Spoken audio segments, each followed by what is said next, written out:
Okay, you can all see my screen? Yes, Mother. Okay, so 2.41. Yep, I just read it because we just started recording. The translation: those who are on this path are resolute in purpose, and their aim is one. O beloved child of the Kurus, the intelligence of those who are irresolute is many branched. Okay, so if you have focus on the materialistic way of life, what happens is we have so many things that we wanted to focus on, correct? Like family, the children, and then children's education or their future.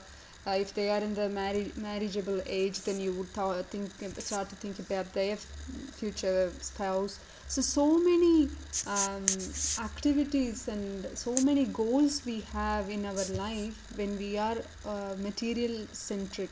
Okay, but when our center, when we keep Krishna in the center, what happens is our focus is totally on how we can advance in the spiritual path, how we can develop more faith, and how we can develop love. So Krishna says in Bhagavad Gita, and that when we follow Krishna consciousness, bhakti, path of bhakti, we do not owe anything to anybody. Okay, so what does that mean is we are not obliged to do anything. Okay, so we are not obliged. Usually it is said that when we take birth, when we come into this world in the human form, we are in debt to so many other jivas, like for example our guru and father and the demigods, like this, the mother earth, like so many of them that we are indebted to. Okay, but when we take up this path of Krishna consciousness, we no longer are obliged to follow any rituals or any religious practice whatsoever, because we have taken up the path which is transcendental and beyond the three modes of material nature. What happens when we are in this conditioned state of situation or existence, because we are in this human body and therefore we have to act in certain way, correct? But because we follow Krishna consciousness, automatically our path becomes transcendental. It's no longer material. Okay, when we focus our consciousness on that, keeping that as a goal, even in our family life, if a husband has one goal and wife has another goal, it is going to contradict. In one day or another, it's going to contradict, and it is going to create a problem also. But when the wife and husband have the same goal, which is Krishna, then it's more easier for them to resolve the problem much quicker, because at the end of the day both are working for Krishna, right? They both wanted to live the life in a Krishna consciousness way, and they wanted to raise the children in Krishna consciousness way.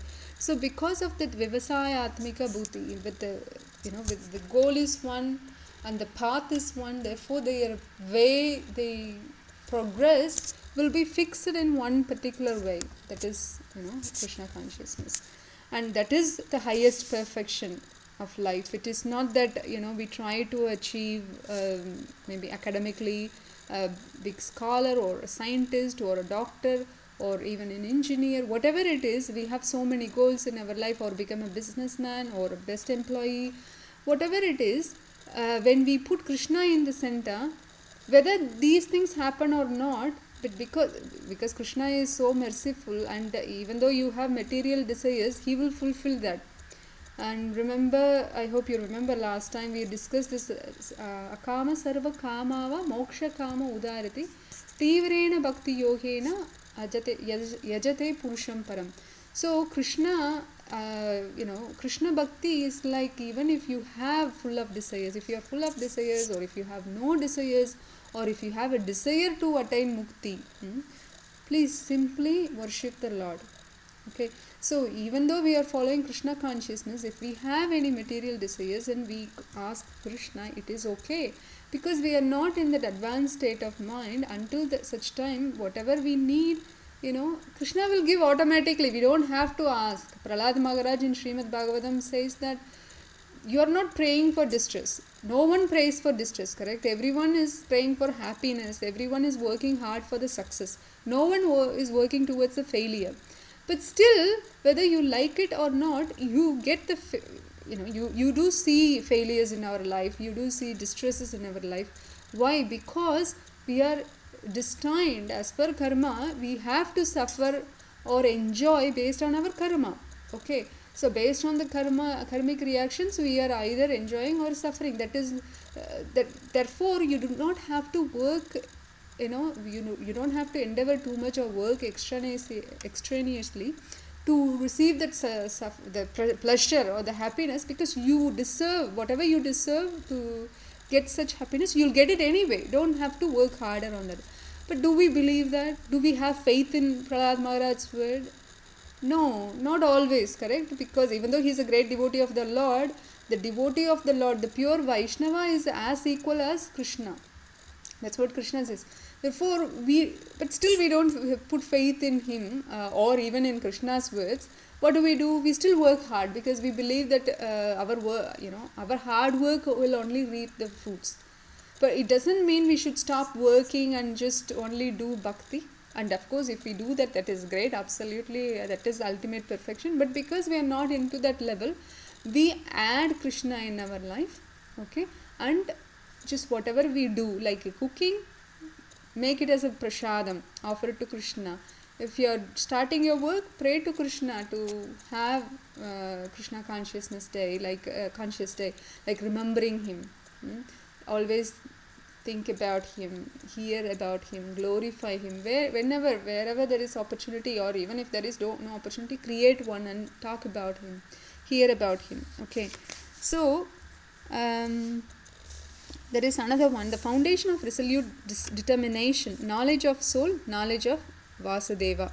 So we need to know who we are. We are not this body, we are the spirit soul. This is coming from the beginning of chapter 2, right? This is the knowledge of the basic tattva, atmanyana. Okay, so knowledge of the soul. So when whole process ultimately depends on perfect knowledge of soul beyond conception of body, not only theoretically but practically, with no chance of sense gratification manifested in fruitive activities. Knowledge of Vasudeva as the cause of all causes and as all in all. There is a verse, Bahunam Janmanam Yante Jnanavanma Prapadyate Vasudeva Sarvamiti Su Mahatma Sudarlabha.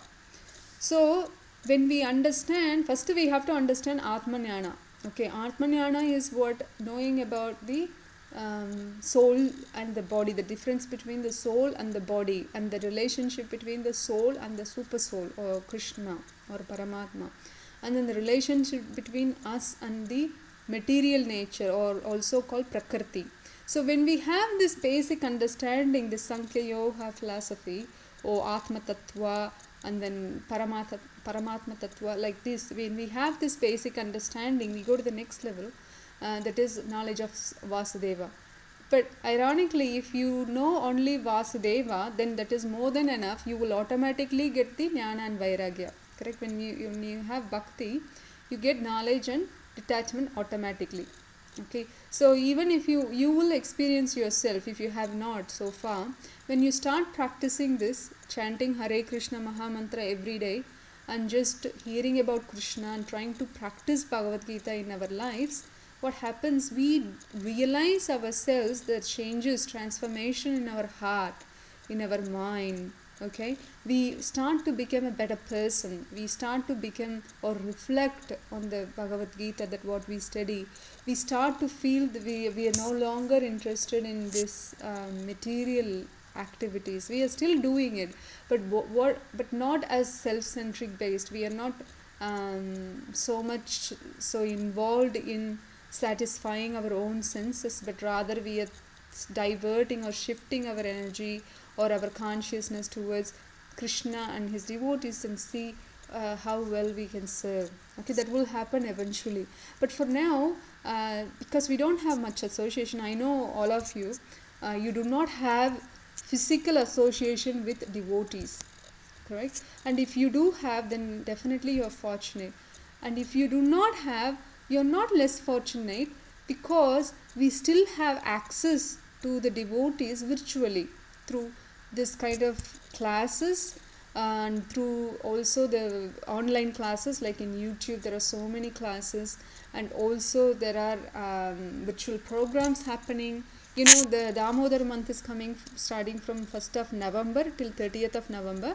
Then we will be offering lamps, ghee lamps, in the morning and in the evening at home to Krishna, baby Krishna or Damodar. And if you can offer twice a day, that's great. Otherwise, at least try to offer once a day, and try to do that as a family.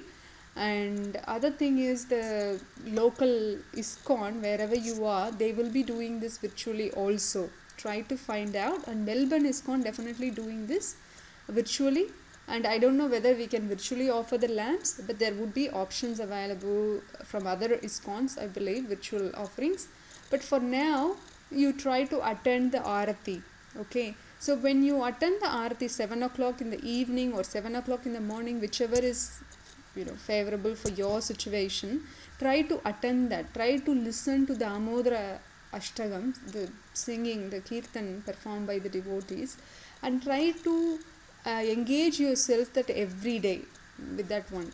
Okay, so it will purify our heart, because Damodar month is very special. It's the best of all 12 months. So try to practice that. So be prepared mentally and physically for that.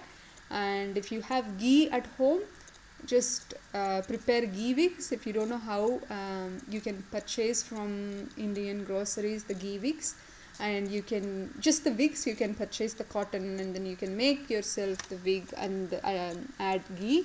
Otherwise you can just use the cotton, like how you do this, roll it and just put it on your diya and offer it like that also. So try to do that, and try to sing or listen to Damodar Ashtagam every day while you're practicing this, while you're offering the lamb with your family. Okay. And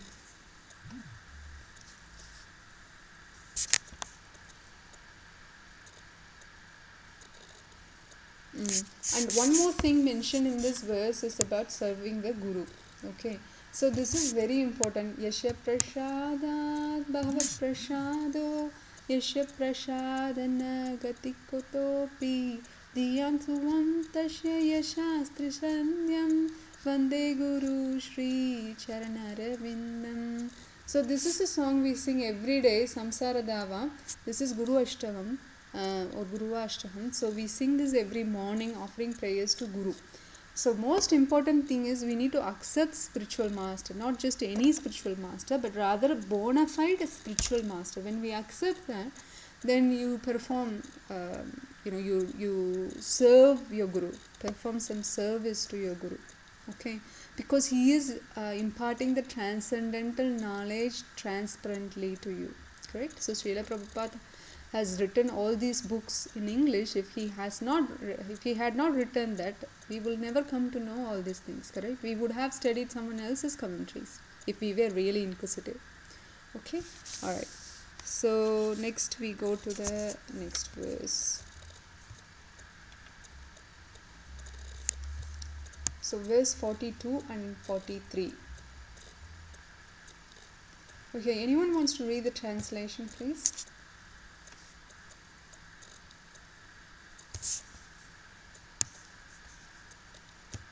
This one. Men of small knowledge are very much attached to the flowery words of the Vedas, which recommend various fruitive activities for elevation to heavenly planets, result in good birth, power, and so forth. Being desirous of sense gratification and opulent life, they say that there is nothing more than this.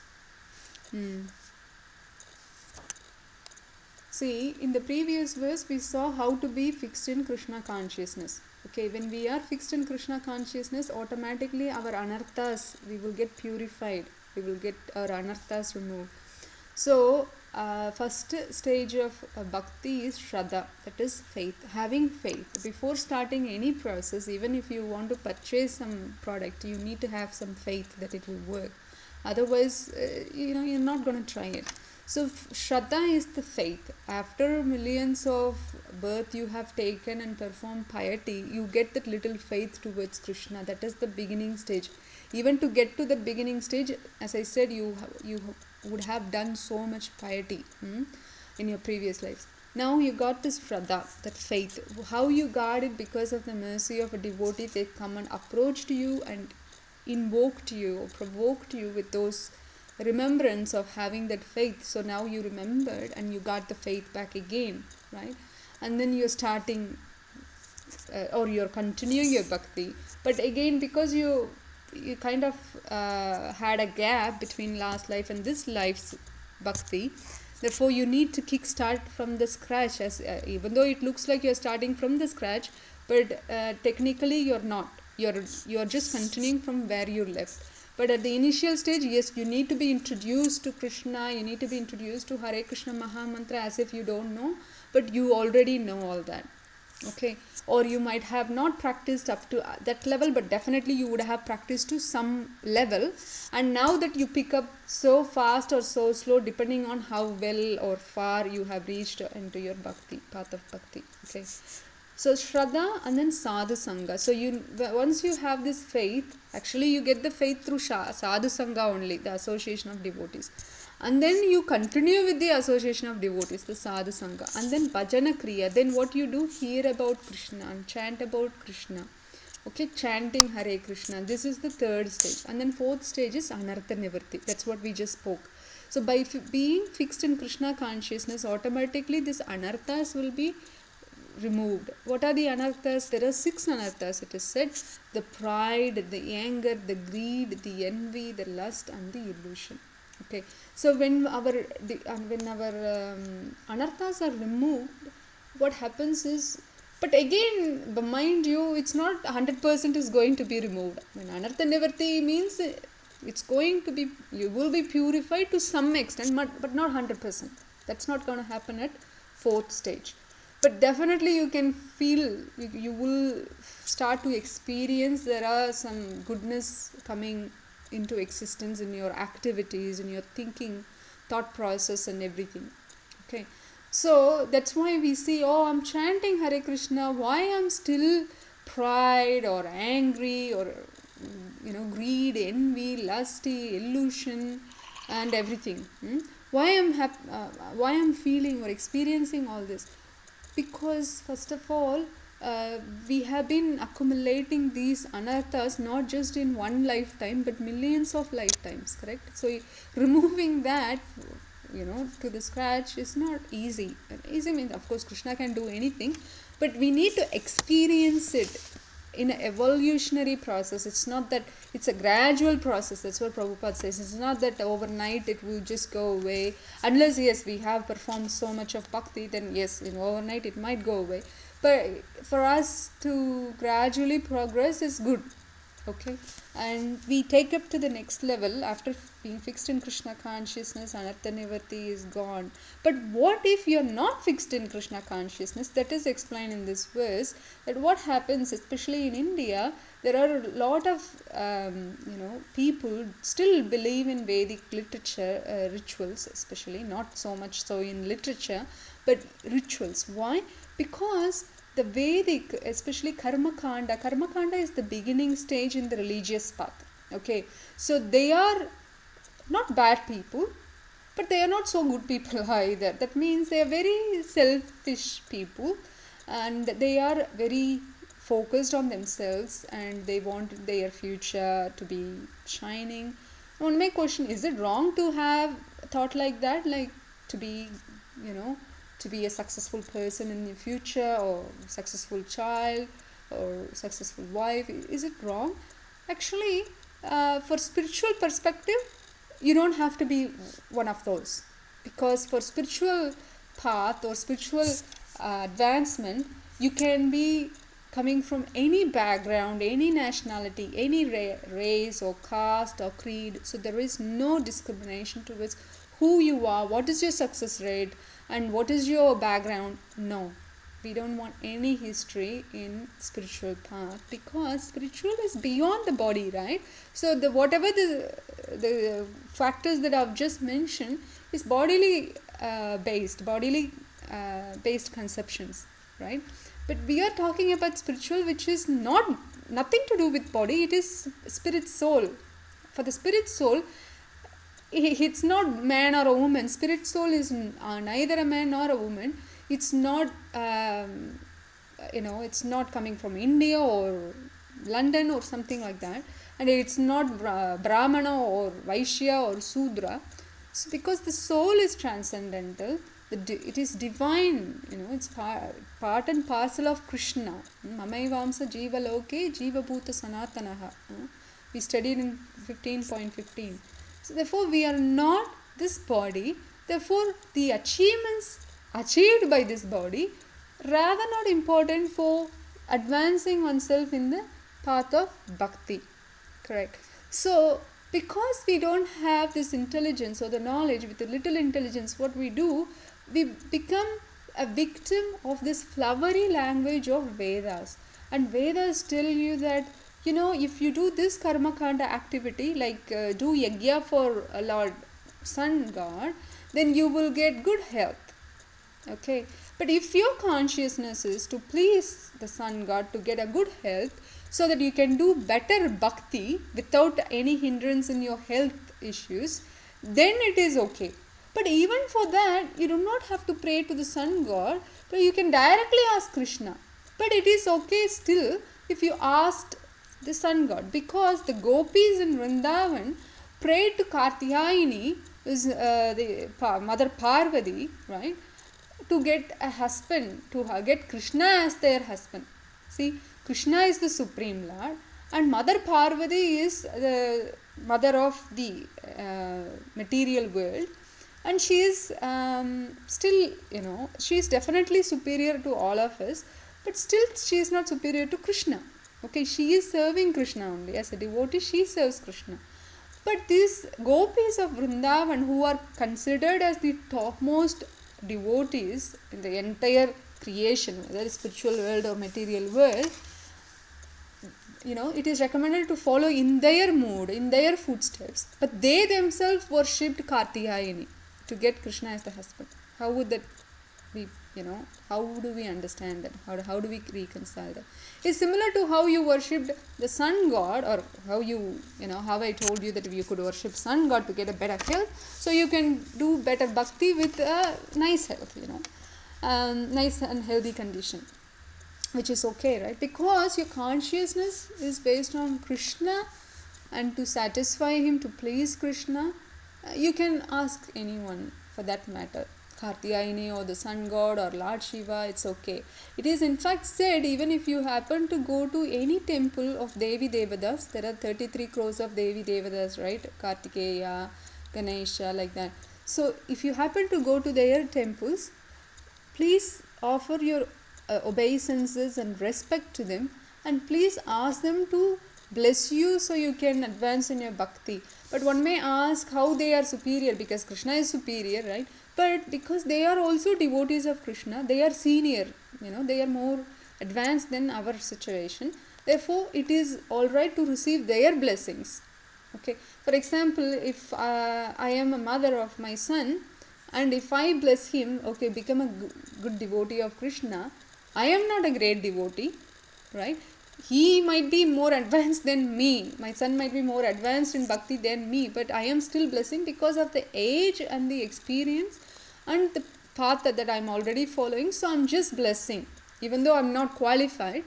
But because he is, younger than me, I am blessing.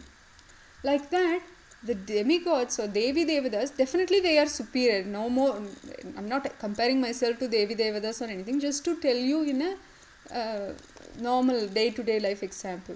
Okay, so when we follow in the footsteps of Gopi or great devotees, then it is okay that even if we offer, if we request their blessings, it's okay.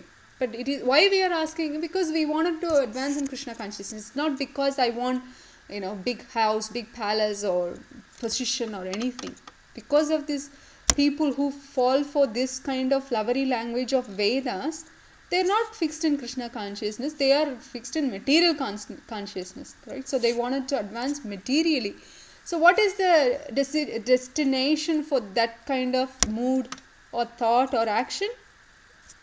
To take birth again and again, to take repeated birth again and again. Because what happens if you're materially successful but not spiritually, then what are you doing? Nothing. You're just wasting your human life, human body, and then taking birth and doing whatever you think is successful in your life, which is eating, mating, defending, or sleeping, or becoming a millionaire in your life. Who cares? And at the end of the day, you need to leave everything behind, and then you go back to next life. Correct? You go to next life, and you in the mother of someone, like in the womb of some mother, like it could be an animal or a bird or a reptile or a human or a demon. We don't know, depending on what we did in our previous life and in this life.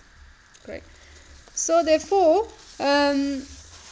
what we need to do to go above three modes of material nature, we need to fix our consciousness in Krishna. So Dhritarashtra is a great example how he was materially blind. His eyes were blind, right? He was materially blind and spiritually as well blind.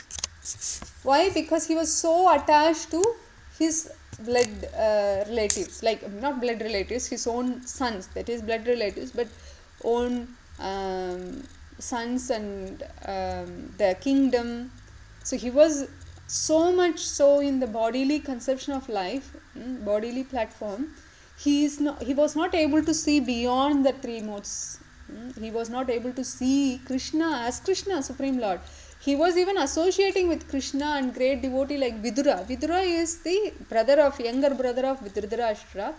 But who Vidura is in previous life is Yamaraj. Not previous life. He just came, Yamaraj came as Vidura for some time. And that time, someone else took the role of Yamaraj's role in Yamaloka. So Vidura came and he performed that pastime because he was cursed to become a Sudra. So he became Sudra in the next life, that is the younger brother of Dhritarashtra. But he is one of the Mahajans. So there are 12 Mahajans and he is one of them. And he was a great devotee, pure devotee, and he was giving counseling to Dhritarashtra. Even though there was a sadhu sangha, he did not accept that sadhu sangha. See, that is the problem. So what is the point to have sadhu sangha when you are not following bhakti? So he had this great fortune of associating with Vidura, but he did not take advantage of it.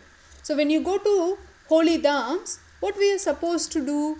We are supposed to hear about Krishna from the devotees who live in holy dhams or who visit the holy dhams. It's not that we go to the holy dhams to take pictures, do sightseeing, take bath and eat prasadam and then come home and put it on Facebook. This is not the whole point of going and visiting holy dhams. To purify our consciousness. How? By hearing about transcendental subject matter, transcendental literatures. It is said in Bhagavatam that there are two kinds of literature. There is crow type literature and then swan type literature. People who has crow type character go towards this crow type literature, which is simply about this material karma kanda activities, which we just did in previous verses. Therefore, the swan-like literature means where it is pure and transcendental and above three modes of material nature, and people who are swan-like in character, they will approach this kind of literature. Okay, so you understand the difference between crow and swan. Crow is that is analogy used. Crow actually goes towards the rubbish, the garbage. Okay, and that's where they find the food from and they get the pleasure from. Whereas the swan, even if you give milk and water together mixed, it will only suck the milk and leave the water behind. So that's how intelligent, clever and focused in the consciousness. So that is how it is compared in Bhagavatam. Okay, the next verse 44. Bhogaishwarya prashaktanam taya pratachetasam Vyavasayatmika buddhi samodau na vidiyate. Okay, can someone read translation please? Yes, Mataji. In the minds of those who are too attached to sense enjoyment and material opulence, and who are bewildered by such things, the resolute determination for devotional service to the Supreme Lord does not take place. Yeah. So there are two kinds of attachment we have. One is sense enjoyment, and then that is material opulence, bhoga and aishwarya. Okay. So if we are fallen for either of them or both of them, in fact, then what happens is we cannot focus on Krishna because we are too attached to this bhoga and aishwarya. We are not able to get this one state of mind, Vivashayatmika buddhi, aka Kuru Nandana. So we are not able to focus on that Nanda, Nanda Nandana, that Krishna, because we are too focused on something else. And here, that another word is the samadhi, in the control mind. Okay, so there are 8 limbs of yoga in Ashtanga yoga. Yama, Niyama, Asana, Pranayama, Pratyahara, Dharana, Dhyana, Samadhi. So, Yama Niyama means do's and don'ts, and then Pranayama. The Asana means sitting position. How you are sitting is very important while you are doing this tapasya, the meditation. And then the Pranayama, so control your breathing. And then Pratyahara, withdraw your senses, withdraw your mind from the sense objects, like that. And then Dharana, then fixing your mind on the super soul. Dhyana, deep meditation on the super soul. Then you achieve Samadhi. Okay, but with Bhakti, you don't have to go through all these stages. You don't have to follow rules and regulations, and you don't have to do this kind of meditation, nothing. See, simply by chanting, that is why Kali Yuga people are very fortunate, because Hare Krishna Mahamantra is given by Srila, not Srila, I mean Srila Prabhupada gave us, but who originally gave us? Lord Chaitanya Mahaprabhu. Okay, so he gave us this Hare Krishna Mahamantra. It's not that he invented, it was already there, but we just did not use it. So he just reminded us. Because Krishna's holy name is not something invented today and not tomorrow or anything like that. It always existed. He just reminded us, or he gave, he inaugurated the Harinam Sankirtan for this Kali Yuga, and he recommended that everyone should chant Hare Krishna, and then you get Prema Bhakti. Prema Bhakti is the topmost level of Bhakti stage. You know how I told you Shraddha, Sadhu Sangha, Bhajana Kriya, Anartha Nivarti, and then Nishtha means fixed in your Bhakti, and then Ruchi, you get the taste, Ashakti, you get deep attachment to Krishna, and then Bhava, you get that emotional ecstasy at the beginning stage, and Prema, you get the utmost ecstatic mood. Whenever even someone says black, you become so ecstatic because Krishna is black. That's how you will become, like almost madman. Okay, Prema is like mad love, love, lad, and feelings. So these are the stages of bhakti.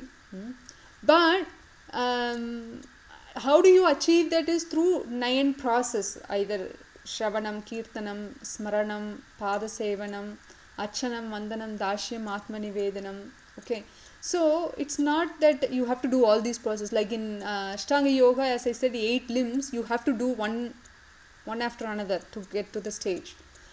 But if you are doing bhakti, you don't have to do everything together. Of course, you can do, but you don't have to. Even by doing only one thing, which is Shravanam, hearing, that is enough. Shravanam, Kirtanam, talking about Krishna, maybe that's enough. Smaranam, remembering Krishna, that is enough. So whatever you think you can do, okay, practically, that is enough. You don't have to do everything. Ehanga Bhakti, Anehanga Bhakti. Ehanga means only one following. Anehanga means everything. You're following all these 9 processes. So Ambarish Maharaj, who was great king, and he was using all his limbs of his body to serve Krishna, to please Krishna's senses.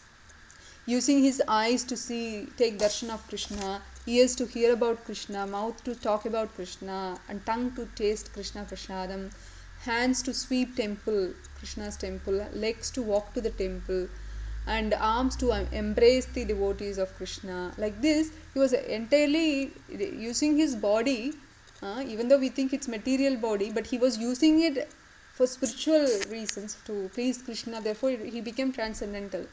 Correct? But whereas Prahlada Maharaj, okay, he was doing only one process, remembering. Like that, everyone has different mood towards Krishna, and the bhakti between one and another, one and Krishna is very personal.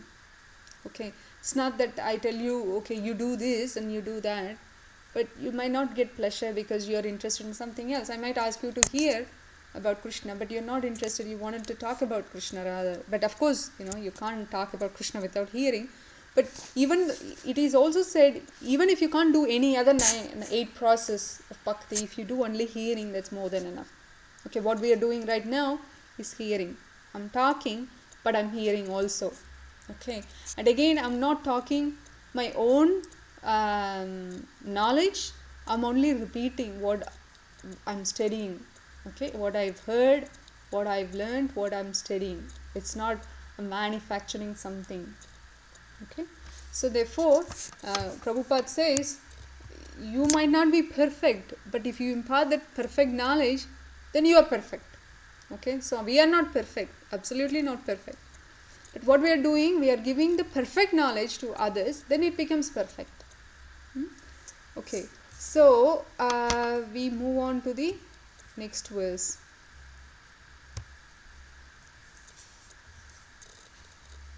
45. त्रैगुण्य विषया वेदा निस्त्रैगुण्य भावर्जुना निर्द्वन्द्वो नित्यसत्त्वस्थो निर्योगक्षेम आत्मवान्. Can somebody read the translation, please? I don't know the translation. The Vedas deal mainly with the subject of the 3 modes of material nature. O Arjuna, become transcendental to these 3 modes. Be free from all dualities and from all anxieties for gain and safety, and be established in the self. Correct. So that's a very good point, because Vedas are still in the, it's talking about, see, for example, what are the 3 modes of material nature? Can anyone say?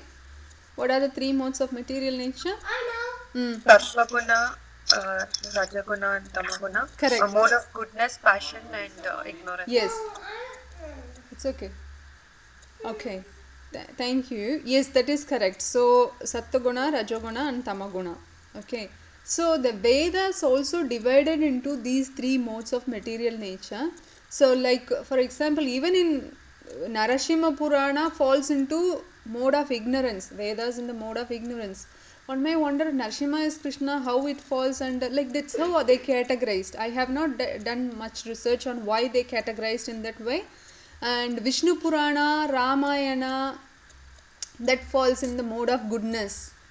And Varaha Purana and Padma Purana, I think the mode of passion, like that. So there are different categories of Vedas divided and categorized under the different modes, under 3 modes, mode of goodness or passion or ignorance.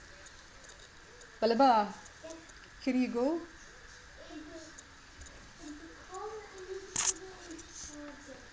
Take the charger with you. Take the charger with you, Baba.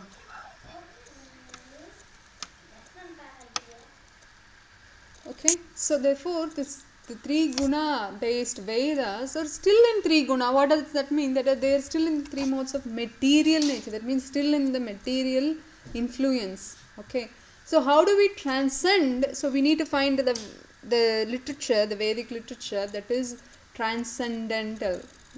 So Srimad Bhagavatam is not categorized in any of these 3 modes. They are in the mode of pure goodness. Srimad Bhagavatam is in the mode of pure goodness. Bhagavad Gita is also in the mode of pure goodness.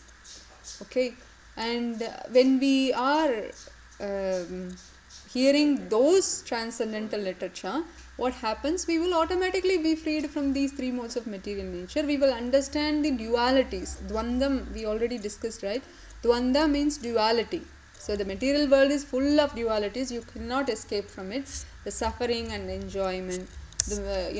happiness and distress, profit and loss, man and woman. Like this, always there is duality in our material existence. We are not able to escape from it.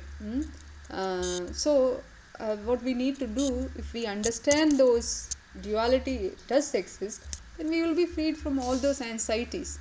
Okay, so if you know the probability of getting a job is 50% and not getting is the remaining is 50%, if you know 50-50 chance, then you will be prepared mentally, correct? Similarly, when we are prepared, transcendentally, through learning this transcendental literature like Bhagavad Gita or Srimad Bhagavatam, then whatever we have to face in our lives, not like we have long way to go. See, we are 30s, in our 30s or late 30s or mid 30s, or early 30s, some way or other we are not more than 40 years, correct? We are all in the age of 30s something, if not older. So we already have faced so much in our life, but this is just the beginning. There is so much to go through in our lives. Okay, the health, as we grow older, the hydrochloric acid, which we spoke about, how Krishna says, I am in your stomach, digestive fire, in 15th chapter we studied, right, in Purushottama Yoga. So the digestive fire start to diminish, the production of this hydrochloric acid will start to diminish when we grow older. That means we won't be able to digest the food that we did, as we did in the past, in our younger age.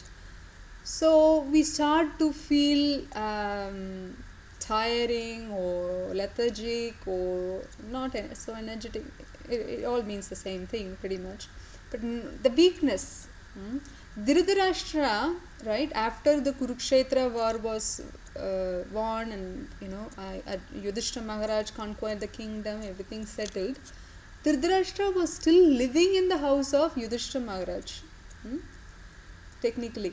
And previously he was a temporary king. Once the Kauravas were killed, the Pandavas took over the kingdom. Dhritarashtra was taken care of by Yudhishthira Maharaj and the other Pandavas, because they didn't have grudges. Okay, they were in mode of pure goodness, right? So they were always pure devotees, and they were looking after Dhritarashtra and Gandhari very nicely. But Vidura, when he came, when the Duryodhana insulted Vidura to get out of the house for giving counseling to his father, he was very, he was angry, and he insulted Vidura to get out of the palace, and he accepted that as a will of the Lord. And that's how devotees should feel. That's how devotees will feel. If any reversals come in our life, we shouldn't think, oh, why me? Why me? Why not him? If we are jealous of someone, we will think about that person more than thinking about ourselves. Why me? Why not him? Like that. But when good things happen to him, then why him? Why not me? Bad things happen, then why him? Why me? Why not him? Like that. So we have that kind of consciousness, right? So when Vidura was told to leave the palace, he accepted as the will of the Lord. That's how we should feel when something bad happens in our life. Because we took the shelter of Krishna, therefore we accept that is the will of the Lord, because we know that we surrender to the Lord. Krishna knows we surrender to the Lord. Therefore, who else is there to protect us? If Krishna himself gave up on us, who else is there to protect us? That we know that. Krishna also knows that. Therefore, nothing will go wrong. Correct? And Krishna will definitely protect us. How? Through some representatives. It could look like some enemy giving us some hard time, but actually it's Krishna who is living as Paramatma, residing as Paramatma in everyone's heart, inspiring someone to do this way or that way. Materially or superficially, it may look like it is reversal in our life, but it is actually a blessing. Because of that insult happened to Vidura, he did not take that as an insult, rather as a will of the Lord. Therefore, he left the palace away from the political affair. Imagine if someone tells you, you don't have to do anything, you get out of the house, okay? Let's say, for example, with your family. Get out of the house, you don't have to go to job, you don't have to do anything, any political affairs. You don't have to do any cooking or cleaning or anything in your house. You get out of the house and go to temple and just stay there, hear about Krishna. How many of you will say no to that? Is anyone there saying no to this, to the offer? I will accept the offer so happily. If someone says you don't have to do job, you don't have to do anything in the material realm, just go to the temple, go on pilgrimage, enjoy your life, don't worry about the money or prasadam you'll be given. What else do you need, right? So Vidura was so happy and he started a tour on pilgrimage, and he started to hear about Krishna from Maitri Muni. He met Uddhava, who is a very dear associate of the Lord from Dwaraka. So he met the great personalities, and what he did, hear about Krishna. He did hear about Krishna, right? So that's how we should see it. But because we are always focused on ourselves, we are so much in anxiety and suffering. We're thinking, why this to me? Why not? Why shouldn't I be happy? Why, at least, for some time can I be free from this misery? So we think of these all the time, if not all the time, at least sometimes. But when we accept Krishna as our master, our lover, or a friend, whoever, whatever relationship you want to develop with him, it's totally personal, right? You can do whatever you want. But until you get to the stage of realizing what is your relationship between you and Krishna, we follow Vaidhi Sadhana Bhakti, which means following Bhakti, but following the basic rules and regulations, which is chanting Hare Krishna, avoiding meat, no illicit sex, no intoxication, no gambling. So these 4 regulative principles and chanting will take us to prema if we do that with the right mood, right attitude. Okay, all right. I'll stop here. So we are at 45. We'll continue from next week, the remaining verses. So anyone has any questions? Mataji, there is something called as Uddhava Gita, right? I Correct. mean, is that again similar to Bhagavad Gita, or is it completely... It is similar to Bhagavad Gita. Krishna speaks Uddhava Gita to Uddhava. It's more deeper Bhagavad Gita. Definitely it's similar to Bhagavad Gita. He starts with Sankayoha, the creation and everything. But then it's even much more intense. Okay. Thanks, Mataji. I pray that one time we will, get to the stage of reading Bhagavatam. It will be really nice. But we'll see how we go. So, any other questions?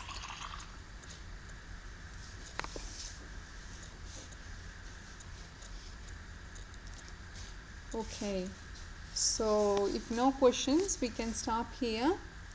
And anyone wants to share any realization? I mentioned that 2 weeks ago that we spend a week to just discuss on your realizations. And Sumana and Shushma already mentioned about their realization. I'm very glad that they shared openly. Has anyone else have anything to share?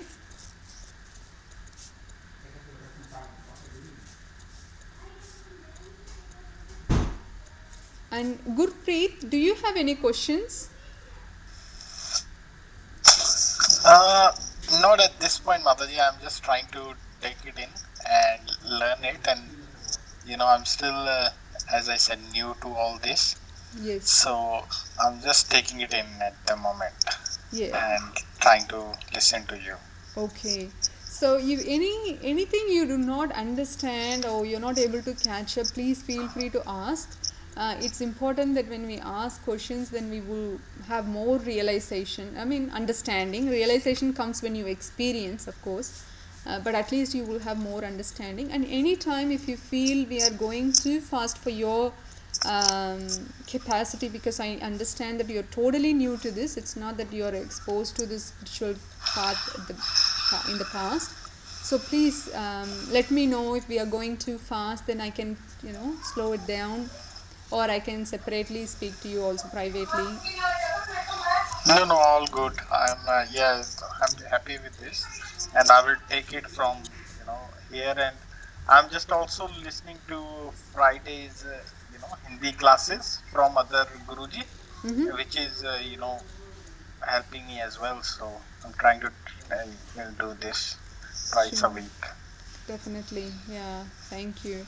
And Gurpreet, if you get a chance, you can come and collect the chanting beats. Yeah, I tried calling you other day. Oh, I think sorry. So sorry, I missed your call. I You can take it today. I am in Melton itself, so Yes, you if can. you're I gonna, have meeting from 4 to 5. yeah, If you want, you can come after that, or you can come tomorrow also. Like, yeah. today is okay Today is because okay, then today, yeah, you can yeah, come and collect it. Yeah, sure. no worries. Please text me your address whenever you can, Yes, and definitely. Mataji, I just have one more question. Just Yes. on that 9 types of bhakti, Yeah. like that Shravana, Smarana, Kirtana, is it okay if we just do one, or is the expectation that we have to move from one type of like, because I mean I am generally lazy, so I generally tend to listen to things and I don't really read or do things. So is it okay if I just Yes. stick to Yes. listening, or I mean, am I expected to move from listening to probably Kirtana or Smarana or some other type? See, you're not expected anything in the bhakti. Path of bhakti is more voluntary and personal. Okay, it's not that I'm expecting you to do that or acharyas expect you to do that. No, it's personal. All we can do is give you the knowledge. You can follow this, and then it's up to us that we take up the knowledge and follow what is proper for us to follow, like according to our time, place, and circumstance. So that is why I mentioned Ambarish Maharaj followed Anehanga Bhakti. So he followed all 9 processes: Shravanam, Kirtanam, Shmaranam, Padasevanam, like that. I will explain what are those 9 things in the future classes. But for now, just try to remember Prahlad Maharaj did only one process of bhakti, which is only Smaranam. Like that, and he was speaking also. So it depends. Like Arjuna was hearing from Krishna, correct? But always think you're having relationship with Krishna as a personal relationship, and how you wanted to know about him through hearing or remembering, Krishna will reveal that to you. But to start with, hearing is recommended more than anything else, because Narada Muni, when he spoke to Kayadu, when Prahlad Maharaj was in the womb, Prahlad Maharaj heard about Krishna developed bhakti only through hearing. Okay, and Rukmini Devi, she heard about Krishna through hearing from Narada Muni. Prachetas heard about Krishna through Shiva, Lord Shiva, that was called Rudra Gita in Srimad Bhagavatam. Okay, and Arjuna heard Bhagavad Gita from Krishna and know more about Krishna. Even though he was a cousin, he didn't know much about Krishna until that time. It's superficial though, because of course Arjuna is pure devotee. How come he would not know all this? But Krishna put him under the mode of ignorance so that he can hear and ask right questions for the benefit of others. So like that. So many of us know about Krishna and follow this path of Krishna consciousness or chanting or trying to chant because of our hearing. Correct? Therefore, whatever you do or don't miss or skip this process, which is hearing. That is more important. And then when you hear, try to do kirtan. Kirtan means talking about to Krishna to others. It's not kirtan only means singing about Krishna, but also speaking about the glories of Krishna to others, which I know you are already doing. You can continue to do that to more and more people. Okay, so Sure. one process is fine as well. Okay, any other questions?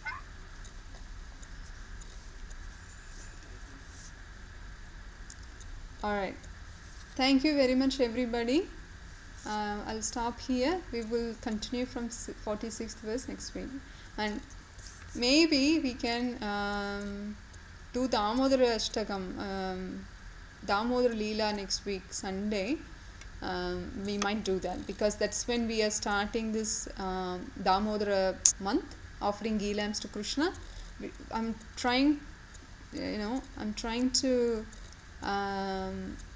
make so many people to offer ghee lamps for Damodar this month, but this year. But let's see, because of COVID it's very hard, but you also try to give this knowledge to others because it's so auspicious month. Whatever you do, it just multiplies, like Purushottama month. But Purushottama month even more superior than Damodar month. But nevertheless, you never underestimate Damodar month because it's one of the best of 12 months. So therefore, please try to offer ghee lamps every day throughout the Damodar month. Okay? Thank you very much. Hare Krishna. Hare Krishna Mataji. Mataji, Hari Bol.